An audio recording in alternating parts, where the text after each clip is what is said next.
ፈቃደኛ አልሆኑም ለመግለጽ። ገና ምርመራ አለ። ከምርመራ ማግኘት ትችላላችሁ።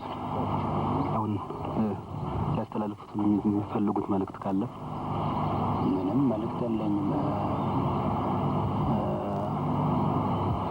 መሰረቱ ሀገራችን ትልቅ ችግር ላይ ነው ያለችው። ይህ ችግር እኛ ባልፈጠርነው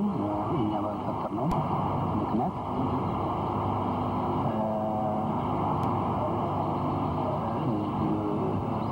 ኮንቲኒየስ በሆነ ዘመቻ ጦርነት ላይ ነው ያለችው።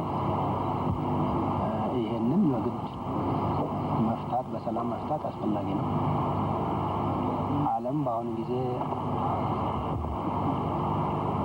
በሁለት ተከፍሎ የነበረው እና በኒውክሌር ጦርነት ተፋጦ የነበረው አሁን ከዚህ ወጥቶ ወደ ሰላም በሚሄድበት ጊዜ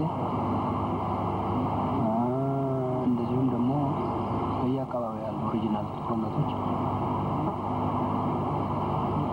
እየተፈቱ በሚሄዱበት ጊዜ እኛ ደግሞ ይህንን የማንፈታበት ምክንያት የለውም እና በጠረጴዛ ዙሪያ ላይ ሆነን እንነጋገር። ይህንን መፍጠር አለብን። ሰላም እንፍጠር ከሚል ሀገራችን ውስጥ እና አሁን ይህንን ለመፍጠር ሀገራችን ውስጥ ሰላም መፈጠር አለበት ከሚል አንጻር እና ይሄ ደግሞ መደረግም ያለበት ሀገሪቱ ኮንቲኒየስ በሆነ ጦርነት ላይ ትሄዳለች።